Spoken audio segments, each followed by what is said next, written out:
Welcome to Therapist Take. We are going to talk about this idea of marrying our unfinished business, so don't go anywhere.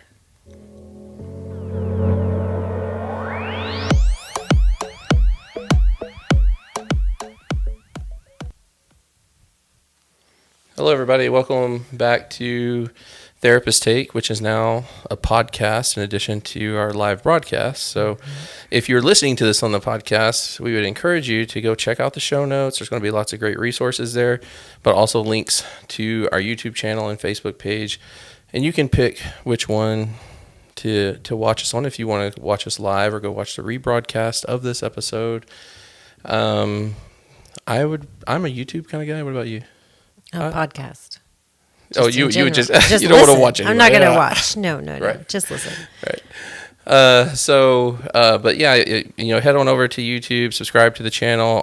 Following us on all our social media accounts is just another way to help us get word out to everybody. From my understanding, the algorithm gods really like that.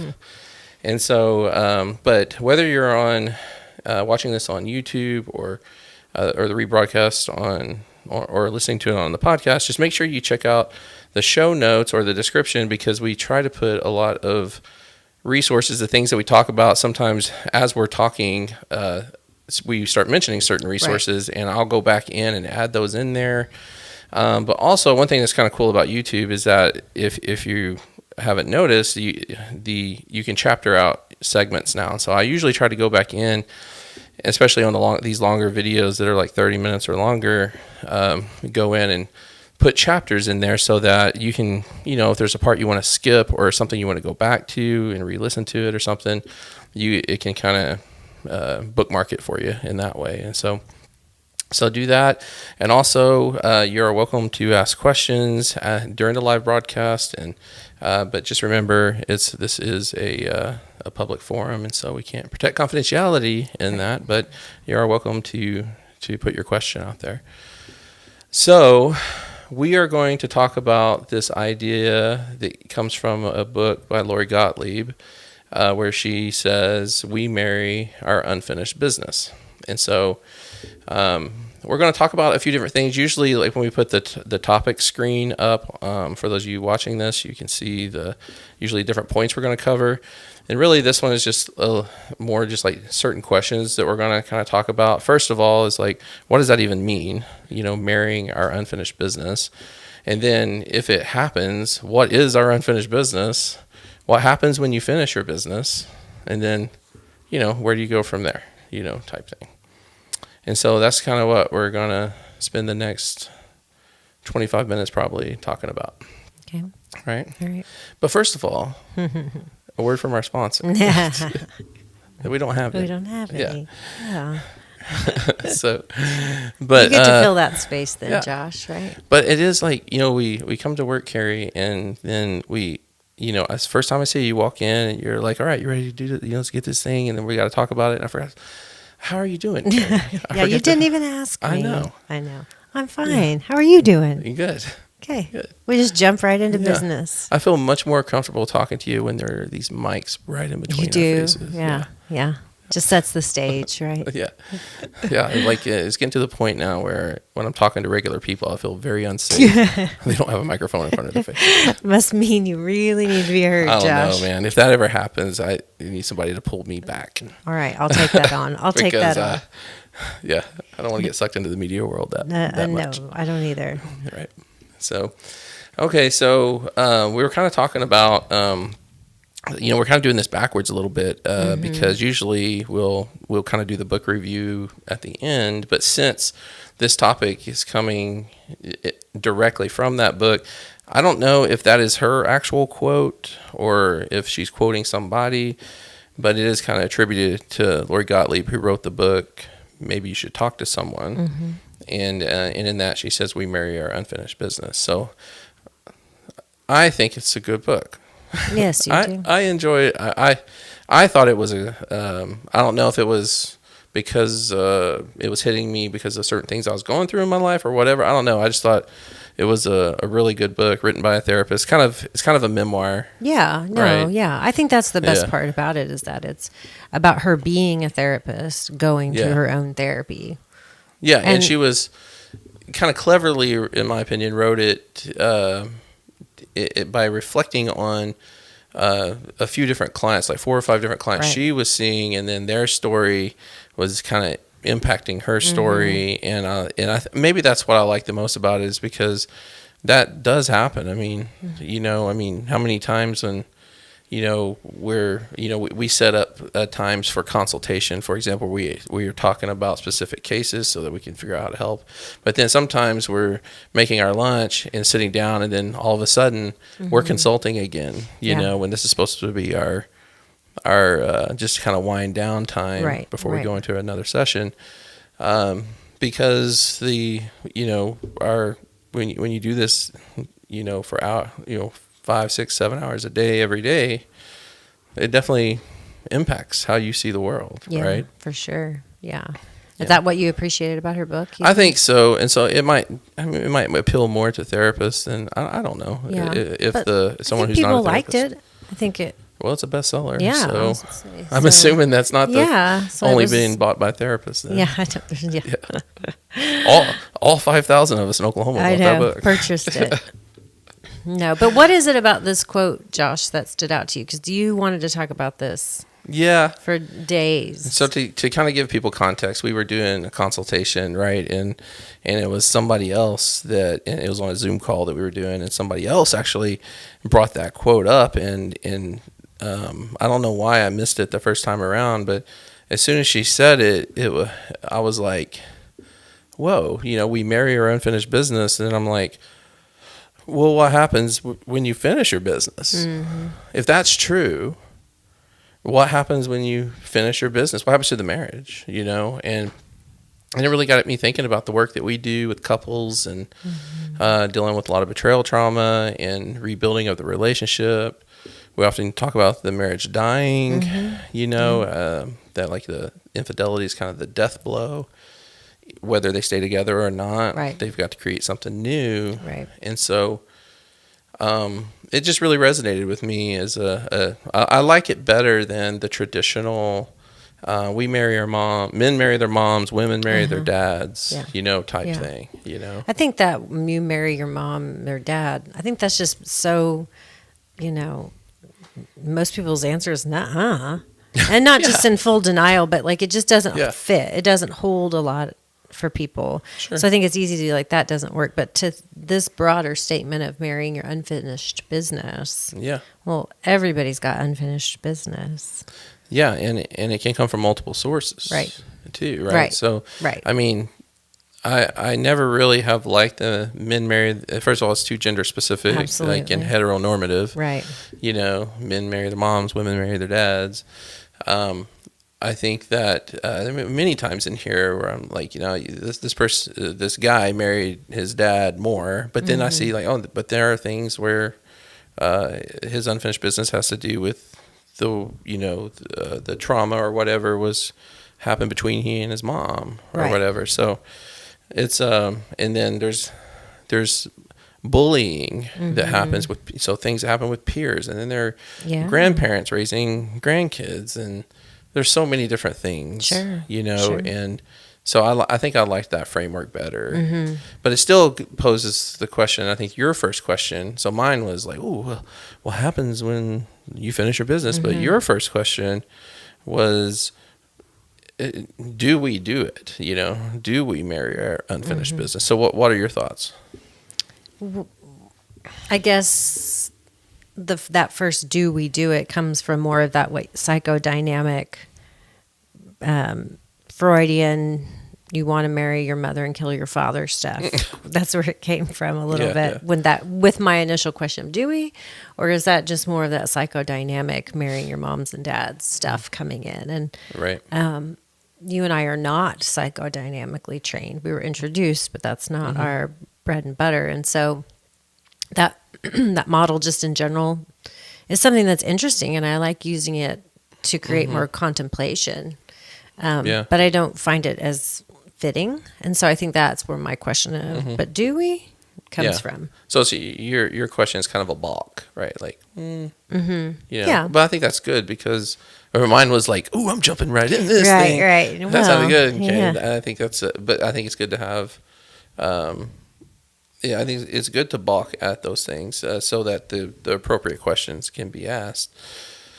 But I think just from knowing you for so long and all the conversations that we had, that I'm fairly confident that you're going to agree that that the life experiences that we have from birth to whenever we do find a partner in a committed relationship, those life experiences are going to impact your choice of partner. Mm-hmm. Agreed? Agreed. All right. Yes. Whew, thank goodness. These things will really go off the rails. Yeah. And so, and one thing that I tell clients a lot is that, just to put it in perspective, that because I think a lot of people do kind of get a little still kind of like, oh, don't tell me that my mama didn't hold me enough when I was a baby, right. type thing. Sure. Oh, you want to go back and talk about my childhood, And one thing I say is that, look, I was like, especially people who are like in their mid 30s or early 40s, I'm like, when you turn 36 years old, for most people, I would say, at 36 years old, at that point in time, you just spent the equal amount of time in your childhood, in your adult life that you'd have in your childhood. Yeah. And, I'm 43, so I'm a few years removed from 36, but I can remember going, man, 30, I was kind of feeling old at 36. Mm-hmm. I kind of felt like I'd been around a little bit. Right. I'm not the world's gift to wisdom, but I felt like, I'm in that point where I can be like, I'm grown. I know some things. Yeah. But it's like, wow, that we spend a long time, in other words, in those childhood homes. Right. Right. So of course we're going to be impacted by what we experience in them. Yeah. And we're not in charge either. And we're not in charge. And it's the first time. And just think about everything that's the first experience of thing, how powerful that is. Yeah. Have you ever revisited like a restaurant or something that you loved to eat as a kid and you're like, oh, it doesn't taste the way I remember? Right. Oh, yeah. And it's so disappointing. It's so disappointing. And it's not the idea that your taste buds have changed and become more sophisticated. Yeah. It's also the idea that the first is your brain doesn't know what to do with those first experiences, right? It has it's very, very powerful. It takes up a lot of space and power. And so I think kind of the same thing that you're saying, those first 18 years are our first exposure to things, and we're not in charge of them. And so that's going to shape you. And so it's not that we are being too, psychoanalytic when we ask you, tell me about your childhood. Yeah.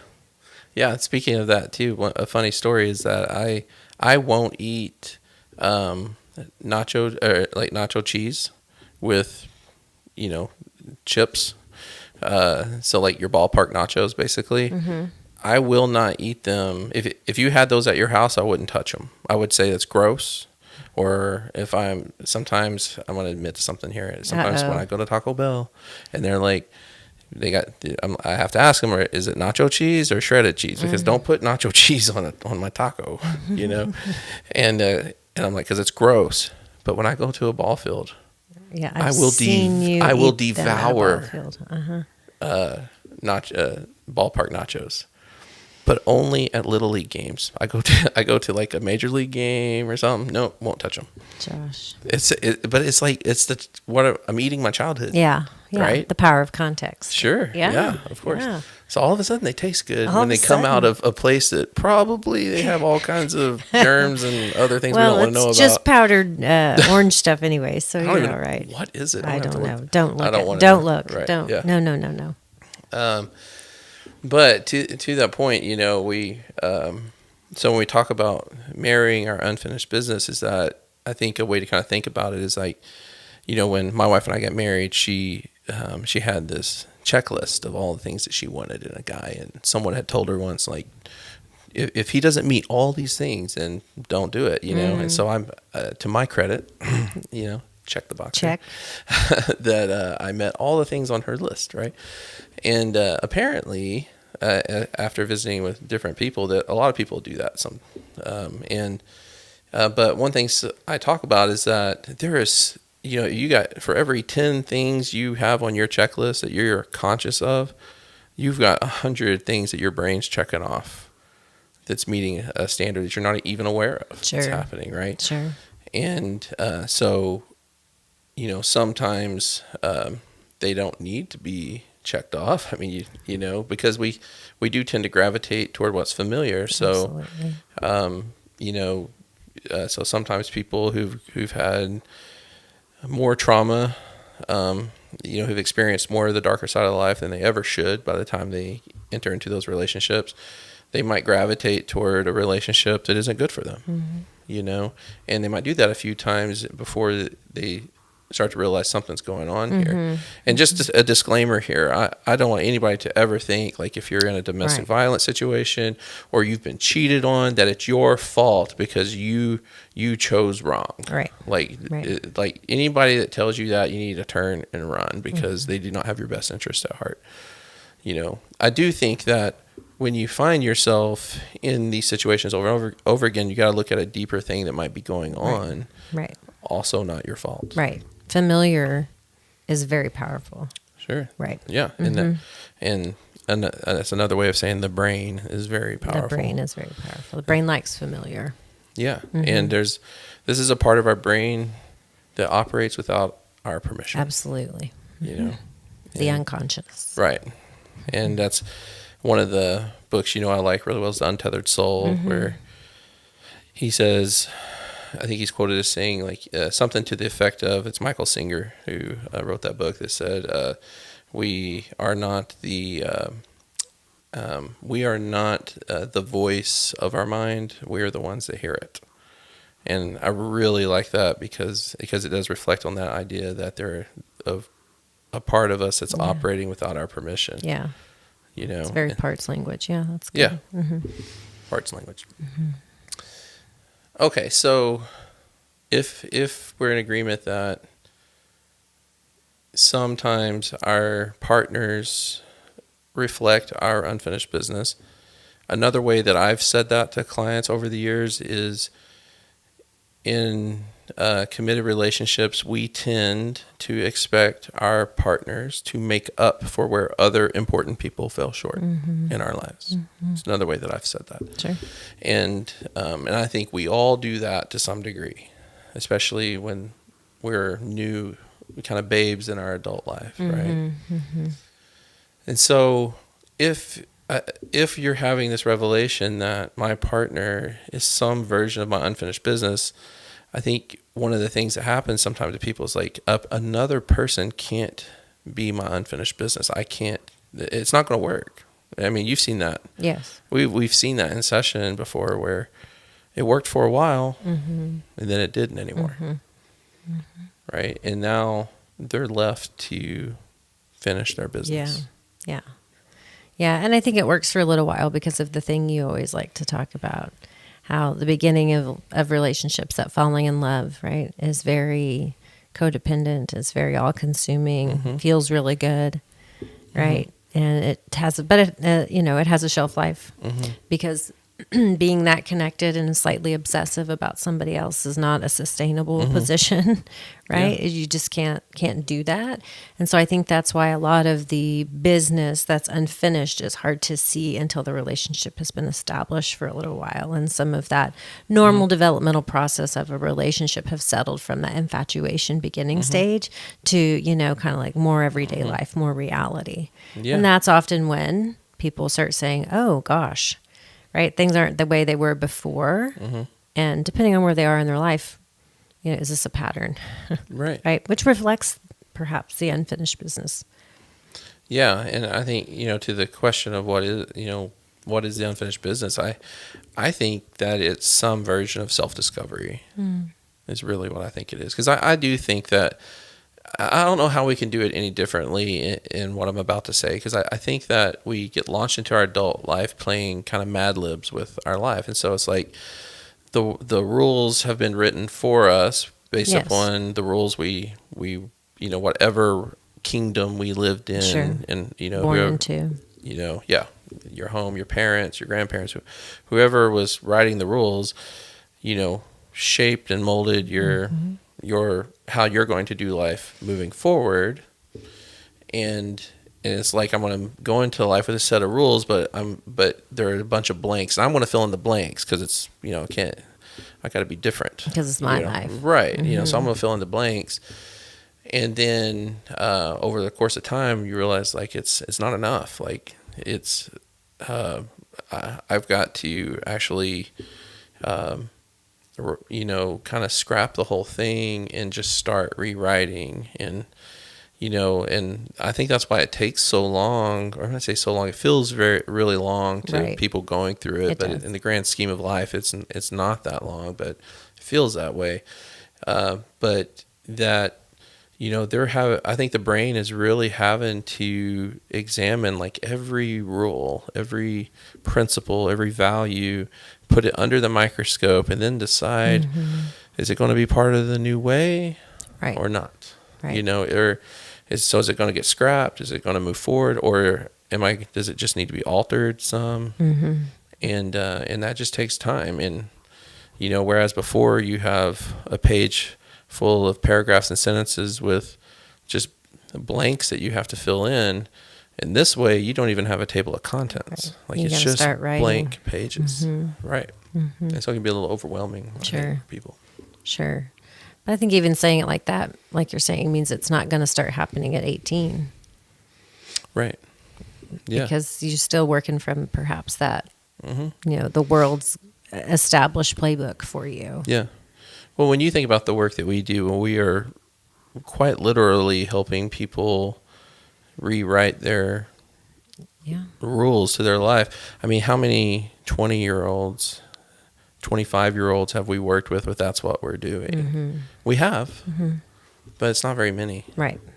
It usually takes, some I would life. say, at least a decade or two, or sometimes two, sometimes more. Yeah, before this thing happens to people where they're like, okay, I've got to take this journey. Right.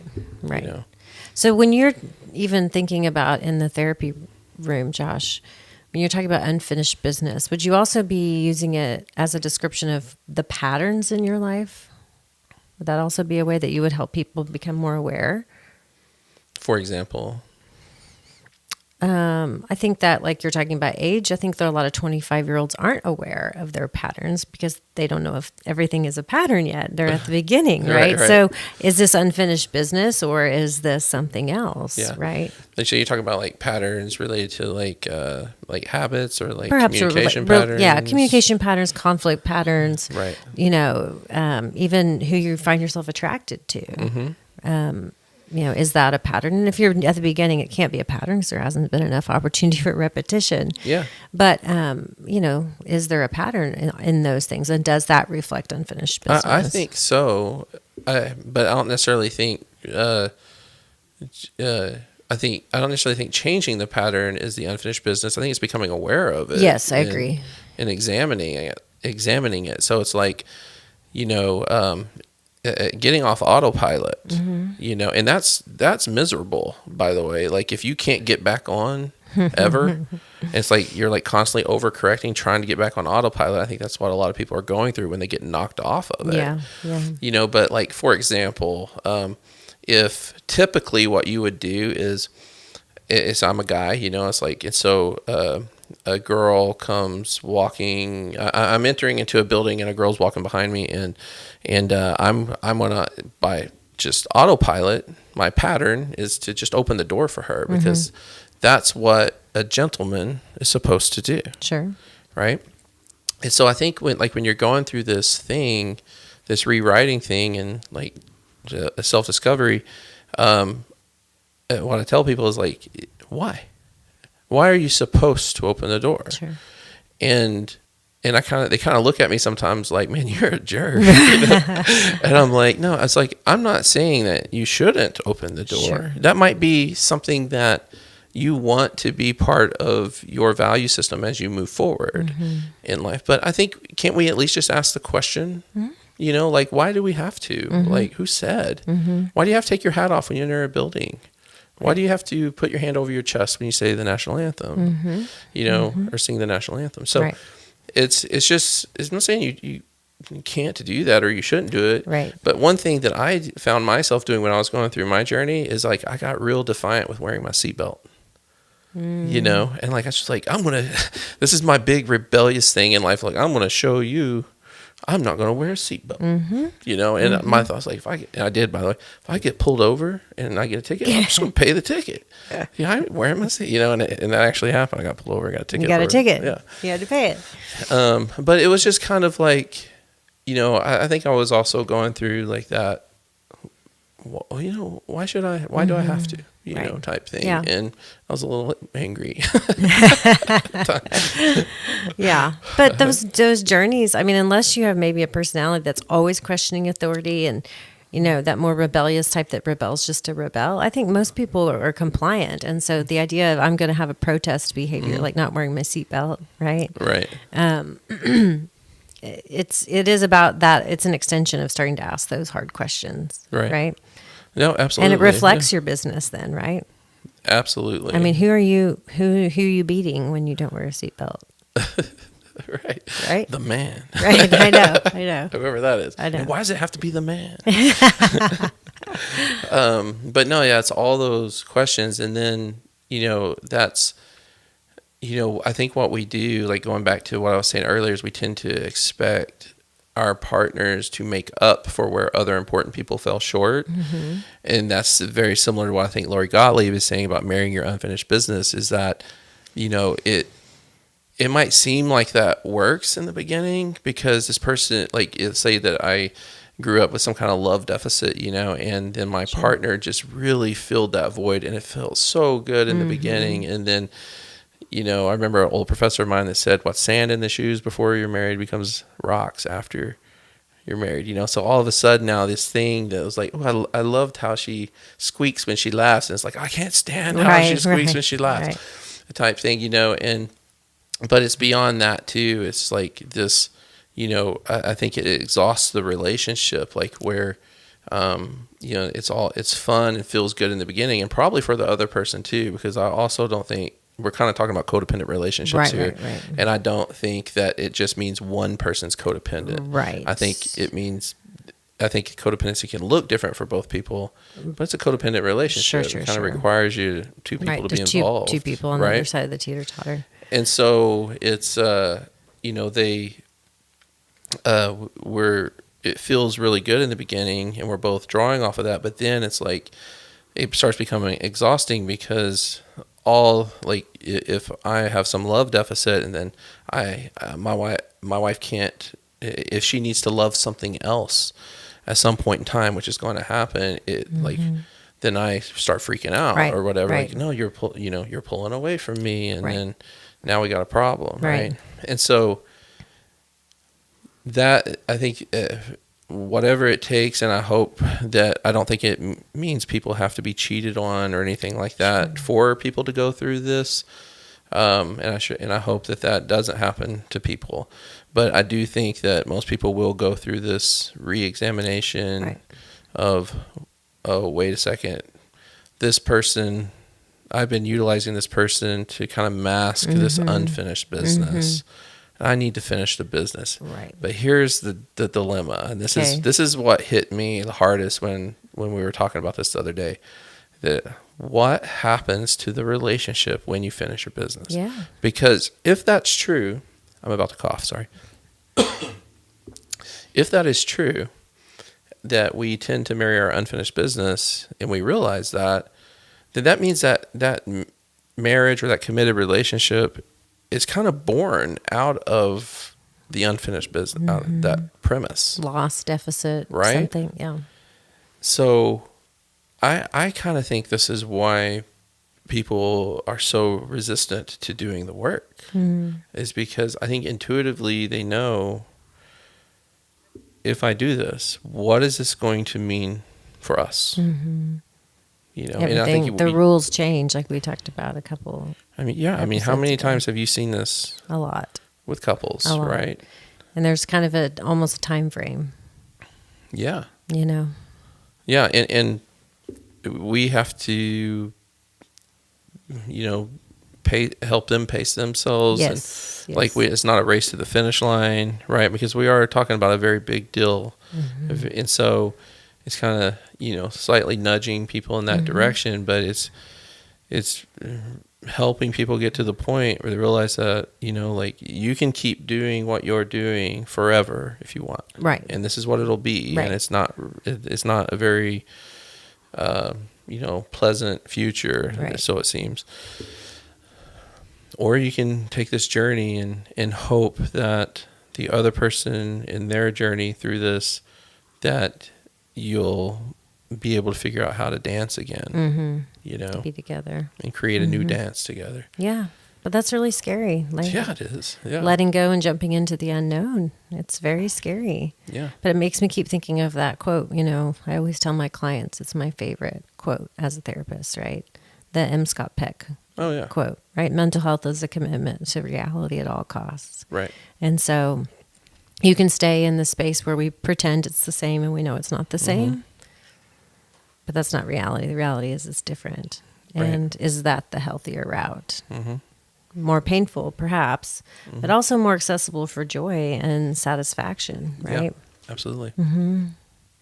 Yeah, I mean, I can't think of how many times in using that quote that I've actually asked a couple sitting across from me, or one part of the couple, and said, like, would you be willing to lose the other person for the sake of reality, for the sake of truth, or whatever your truth is, and what, and almost always it's never a no and it's never a yes. It's like always this pause, right. like, because it's like, whoa, like, Yeah. because it does kind of, and I'm glad for that too, because I would want them to pause. Like, it's, the idea of losing your partner should never be Shrugged off. yeah, shrugged off. Should never be like, yeah, it should be troubling, and but I do think that is what is on the line. But I will say too, for people listening to you, is that I also tend to believe that love is the foundation. So I actually tend to believe, like, when it comes to our true selves, that we probably are showing more of our true self during our dating relationship, because if you think of your true self as you without your stuff, right? And what do we say when we're dating someone? We're going to put our best foot forward. Right. Right. So it's me without all my garbage, and then it's like, but I got all this garbage, right? And I do think that it's a mistake to hide that garbage, but at some point in that relationship, said, hey, so this is me. This is my truly who I am. Right. But I do come with baggage. And I want to introduce you to that, because it is part of what makes me now. Right. And so I tend to lean toward the idea that we tend to fall in love with the true versions of each other. And that is, I think, is foundational. But despite what the Beatles said, and I know we all like the Beatles, love is not all you need. No, it's not. Right? If I'm building a house, I think I want more than a foundation. You do. Right? I want walls and a roof and a couch and maybe some amenities. Maybe electricity. Some indoor plumbing, maybe, But, but love is foundational, and you got to have a solid foundation. So that, I think, as a therapist, that's where my hope comes in, because I want to see them together too. But I think everybody kind of has to entertain the idea of being okay not being together in order to be together. Right. It's that paradox. The paradox. I was going to say your favorite thing to talk about, paradox. Yeah. Mental health and relational health are found in paradoxes. Right? Yes, yes. So. I know. So I think we gave everybody perfect answers. Yeah, that wasn't complicated. Not at all. And it's clear. Yeah. Right? See, this is where people that are watching this, we're trying to get our producer over here, our Hanah, to join in on our podcast. So she's sitting over here. You can't see her. She's sitting over here with headphones on, and she's working on all the things on the screen. But this would be a good time to say, Hanah, Was that confusing to people, you think? Are we talking over people's heads, or are we on point? Thumbs up, Hanah, if you Thumbs think up, it was. thumbs down. And then in the So. middle, Okay. she's giving us thumbs up. Thumbs up or middle finger. Who knows? Right, Yeah. What was that? I think it Carrie, was. you need to put your glasses on. I can't see anything. Sorry, honey. It was thumbs up. It's Carrie. useless. I can't see it. But yeah, we welcome your thoughts or comments on that. I know, like in these short, even to us, a 30-minute video is like we gotta get off here, and but it's still not near enough time to really go into the depths and complexities of these types of issues. So feel free to ask questions of clarity, or even suggest like what would you like Carrie and I to give our take on, and if it's something we think we know a little bit about, or just have thoughts that we think people might be interested in, we'll share them. Right. That's also okay for us to be therapists, which means that we drop an idea and we leave you a little uncomfortable, right? Yeah. So just know that there's meta levels, perhaps, right? I think you're managing your own feelings right now. Because I didn't answer it clearly, and I say, well, you're not supposed to have clarity. Perhaps. And I also am very comfortable with leaving people uncomfortable. That's right. Yeah. We need to be comfortable with leaving people uncomfortable. I think we've learned that. But don't you think that's hard? Like when people are leaving your session and they're like, you feel this pull to give them something. Yeah. Especially when the hard thing comes at the very end. Yeah. And you're like, oh man, like I don't have enough time to scoop them back up. Yeah. Right. Yeah, we're people. Yeah. We care about it. We want to give them at least, whatever kind of statement that wraps it up and is nicer. But that's also we're not there for our comfort. Right. I know. Yeah, I just wanted to fix everybody. I know. Oh, I said, but any of my people listening to this are going to be calling me out on it because I don't like using the word fix. I know. I was and talking to say, people. They know you, Josh. You can't do that. I don't like using the word fix because we're not fixing people. Nope, we're not. We're just helping with healing. We're just supporting. Yeah. Right. Well, we appreciate anybody who is watching this, listening to this, and find it valuable. Again, please make sure you subscribe to our channel. If you're listening to this on the podcast, giving us a review would be awfully nice.